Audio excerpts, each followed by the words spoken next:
చదువుకోవడానికి బుక్ కొనిస్తున్నాడు.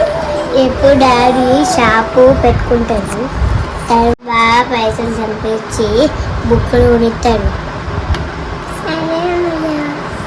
ఇప్పుడు అన్ని కొనిస్తున్నాడు. చెప్తుంది డాడీని ఎందుకు చెప్తుండు.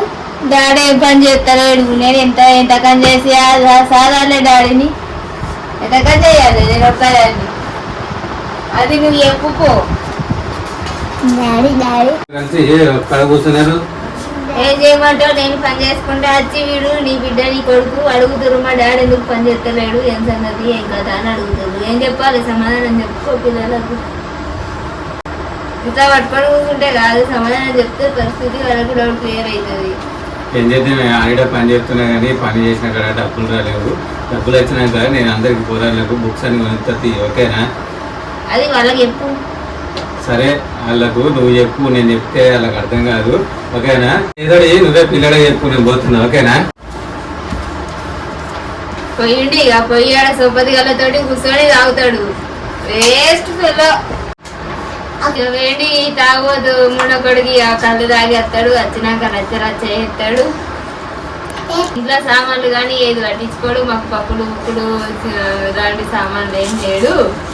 తెచ్చి పెడితే తిని కమ్మగా తిని మొక్క తొప్పుకుంటూ కూర్చుంటాడు. అని ఎత్తుండు కదా మళ్ళీ అదే ఏం చేసేస్తాడో ఏమో ఘనకార్యం. ఏం ఘనకార్యం చేసేది ఈ మధ్యలో. ఏం మాట్లాడుకుంటారు నా గురించి? ఏం లేదు, మా అయ్య బెస్ట్ అను అలాంటి అవును బెస్ట్ అని నేను అంటున్నా. అట్లనా? నేను ఎప్పుడు తాగి మీకేం కొనియా అనుకుంటారా?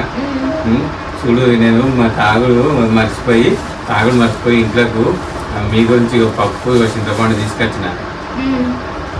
అయ్యో, మీరు పప్పులు ఉప్పులు తెచ్చి మా గురించి అనుకుంటారా? అవును మరి. ఇన్ని రోజులు నేను మీ గురించి ఏమో అనుకున్నా. అయ్యో తప్పు, నేను సార్ క్షమించండి. ఏం లేదు, నువ్వు ఎంత తప్పు అనుకున్నా ఎంత చేయడానుకున్నా నా భార్య కదా, మీ గురించి నేను మాట్లాడకపోతే ఎట్లా? ఓకే, తీసుకోరు. మంచిగా పప్పు చారు వేసి చింతపండు వేసి మంచిగా పిల్లలకు అన్నం పెట్టు. ఓకేనా? ఓకే ఫ్రెండ్స్, ఈ వీడియో కనుక మీకు నచ్చినట్లయితే లైక్ అండ్ కామెంట్ చేయండి. సబ్స్క్రైబ్ చేయడం మాత్రం మర్చిపోకండి. వెళ్ళండి. Good bye. ఏం చెప్పదు వందే మాత్రం. Bye bye. Bye bye.